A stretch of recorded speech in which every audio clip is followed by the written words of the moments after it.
आजकल ना विपक्ष की ये आदत बन गई है सिर्फ आरोप लगाना। एक झूठ बोलने वाले मुख्यमंत्री दिल्ली में भी थे। अगर ये मशीन 90 के दशक में होती तो दूध का दूध पानी का पानी उसी वक्त हो जाता। उस वक्त विकल्प नहीं थे। इस बार तो विकल्प लेफ्ट ममता बनर्जी ये सब एक साथ एक मंच पर आ गए प्रधानमंत्री मोदी को हराने के लिए। क्या हो गया?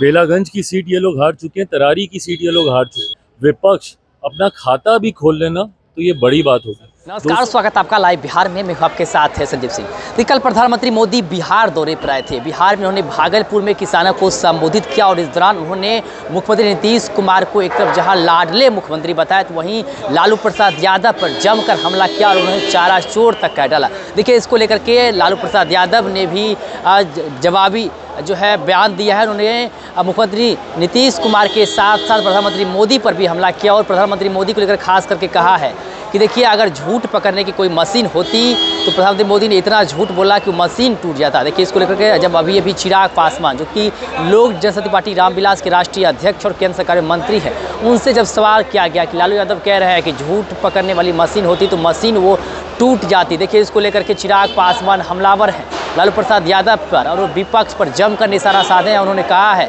कि देखिए, लालू प्रसाद यादव हो या विपक्ष के तमाम जो नेता जो नीतीश कुमार पर, प्रधानमंत्री मोदी पर जो हमला कर रहे हैं वो अब इसी तरह का बात कहेंगे क्योंकि उसके पास कोई मुद्दा नहीं है और 2025 में जो विधानसभा का चुनाव होना है इसमें जो है उन्हें कोई फ़ायदा नहीं होगा। और उन्होंने कहा है कि देखिए, ये लोग सिर्फ देखते रह जाएंगे। क्या कुछ कहे तमाम जिक्र करके चिराग पासवान, सबसे पहले आप वो सुनिए। सर, लालू प्रसाद कर रहे हैं कि अगर झूठ नापने का कोई मशीन होता तो मशीन भी टूट जाता। इतना प्रधानमंत्री ये झूठ बोल करके गए हैं। क्या झूठ बोले बताएं तो। आजकल ना विपक्ष की ये आदत बन गई है सिर्फ आरोप लगाना और भाग जाना।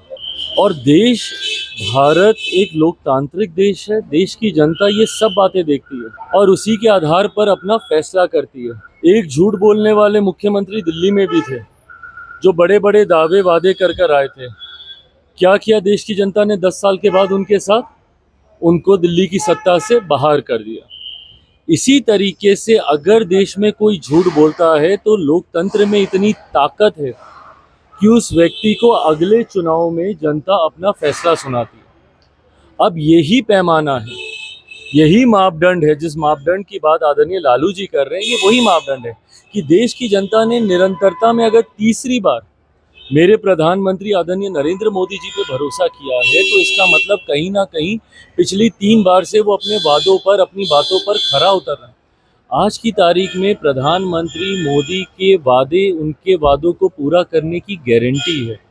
और यही कारण है कि आज तीसरी बार, ये कोई सामान्य बात नहीं है कि एक ही सरकार, एक ही व्यक्ति लगातार निरंतरता में 3 बार चुनकर आ गया। इससे पहले जब ये हुआ था, आज से लगभग 6 दशक पहले, उस वक्त परिस्थितियां अलग थी, उस वक्त विकल्प नहीं थे। इस बार तो विकल्प लिया आपने। अपने विचारधारा से समझौता करते हुए तमाम विपक्ष एक साथ आ गए, सारे विपक्षी दल एक साथ आ गए। एक दूसरे को जो देख नहीं सकते अपने अपने राज्यों में, वो दल तक एक साथ आ गए। कांग्रेस, आम आदमी पार्टी ना पंजाब में देख सकती है, दिल्ली का चुनाव आमने सामने लड़ी। लेफ्ट ममता बनर्जी ये सब एक साथ एक मंच पर आ गए प्रधानमंत्री मोदी को हराने के लिए। क्या हो गया? उसके बाद भी तीसरी बार जनता ने उन्हें चुना।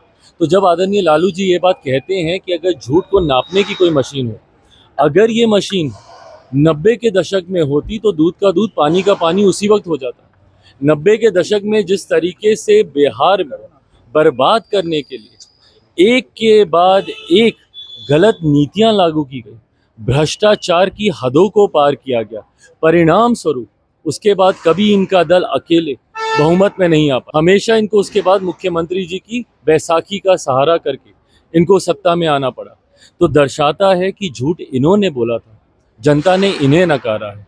तीसरी बार मेरे प्रधानमंत्री को प्रधानमंत्री पद देने के बाद जनता ने उनके वादों पर मोहर लगाने का काम किया कि यही व्यक्ति हैं जो अपनी बातों को पूरा कर सके। स्वागत है, मैं अपनी तरफ से, अपनी पार्टी की तरफ से उनका स्वागत करता हूँ। बिहार वासियों की तरफ से माँ महिम का मैं स्वागत करता हूँ। और मुझे खुशी है इस बात की कि जिस तरीके से बिहार हमारा आज केंद्र बन गया है। कुछ लोग इस बात का सवाल उठाते हैं कि हमारे प्रधानमंत्री बार बार बिहार क्यों आ रहे। भाई, हम हमारे लिए खुशी की बात है कि जब प्रधानमंत्री आज 7-8 महीने बीते नहीं लोकसभा चुनाव को, कभी दरभंगा में उनका कार्यक्रम तो कभी जमुई में उनका कार्यक्रम, कल भागलपुर में उनका कार्यक्रम, आज माँ महिम आ रही, पीछे भी उनका कार्यक्रम था यहाँ। तो ये दर्शाता है कि किस तरीके से बिहार एक महत्वपूर्ण राज्य है और विकसित भारत की जब हम लोग कल्पना करते हैं तो उसमें एक विकसित बिहार की एक अहम भूमिका होगी। चिराग जी, नीतीश कुमार को लाडले मुख्यमंत्री बताया प्रधानमंत्री, पर विपक्ष के नेता कह रहे हैं कि नीतीश कुमार का तबीयत ठीक नहीं है, उनको इलाज करवाना चाहिए। विपक्ष के पास जब कोई मुद्दा बचता नहीं है ना, तो वो व्यक्तिगत आरोप प्रत्यारोप की राजनीति करते हैं, ये गलत है। प्रदेश के मुख्यमंत्री हैं, इस तरीके से उनको लेकर भ्रम फैलाना, इस तरीके से उनके स्वास्थ्य के बारे में झूठी बातें करना आपकी बौखलाहट को दर्शाता है। आप जानते हैं कि विधानसभा का चुनाव आप हार रहे हैं, उपचुनाव में इनको पता चल गया, तथा कथित जो इनके गढ़ थे वो तक ये लोग हार चुके हैं। बेलागंज की सीट ये लोग हार चुके हैं, तरारी की सीट ये लोग हार चुके हैं। तो ये दर्शाता है कि आगामी विधानसभा चुनाव में विपक्ष अपना खाता भी खोल लेना तो ये बड़ी बात होगी।